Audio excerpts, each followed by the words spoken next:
एक बच्चा ये बात कह रहा है कि सर मैंने 10 से 12 घंटे पढ़ाई की थी बट फिर भी मेरे एग्ज़ाम नहीं निकले, तो अब मैं कितने घंटे पढ़ाई करूं कि मेरे जून में एग्ज़ाम निकल जाए। सबसे पहली बात तो ये क्वेश्चन ही गलत है कि कितने घंटे पढ़ना चाहिए। मेरे ख्याल से क्वेश्चन ये होना चाहिए कि पढ़ना कैसे चाहिए। मतलब एक बात मेरे को बताओ, मैं आपसे क्वेश्चन पूछता हूँ, क्या ICSI ने कोई ऐसा पैटर्न फिक्स किया हुआ है कि अगर कोई बच्चा 10 से 12 घंटे पढ़ेगा उसको पास कर देंगे, 15 घंटे पढ़ेगा वो रैंक में आएगा, 18 घंटे पढ़ेगा वो इंडिया टॉप करेगा? मतलब क्या ये उसने ऐसा कोई लिखा हुआ है? आंसर इज़ नो ना। मतलब ICSI 6 घंटे वालों को भी रैंक देता है, 12 घंटे वालों को फेल भी वो करता है। तो उसका मतलब ये नहीं है कि 12 घंटे वालों को फेल वो क्यों कर रहा है। अब 12 घंटे आपने पढ़ाई कैसे की, आपको वो भी तो देखना पड़ेगा ना।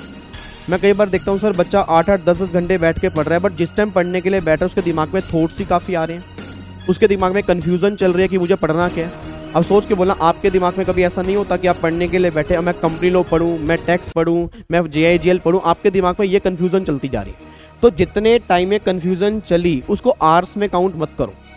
आप ये चेक करो कि अगर आप 12 घंटे की सीटिंग दे रहे हो तो 12 घंटे में इफेक्टिवली कितना बैठे हो। और सर मैं सिंपल सी बात बोलूं, अगर कोई बच्चा इफेक्टिवली कह रहा हूं, अगर मैं 7-8 घंटे भी पढ़ाई कर रहा ना, मैं गारंटी दे रहा हूं वो एग्जाम क्लियर कर जाएगा।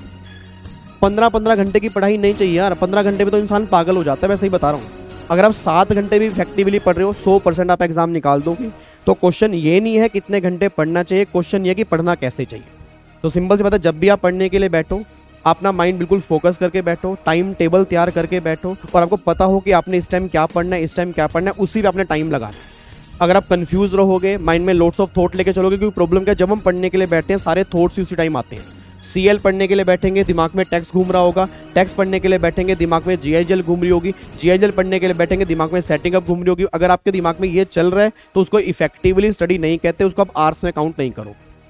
मेरी बात समझ में आ रही है? तो हर बच्चा अपना टाइम टेबल तैयार करे। अगर आप 7-8 घंटे भी इफेक्टिवली पढ़ते हो 100% आपके जून में एग्जाम निकलेंगे, इतना मेरा आपसे वादा है। बट इफेक्टिवली बात कर रहा हूँ, आपने कितने घंटे बैठा उससे मैटर नहीं करता। ICSI वो देख ही नहीं रहा कि 15 घंटे बैठने वाले को पास करूंगा और 2 घंटे बैठने वाले को फेल करूंगा। मेरी बात समझ में आ रही है?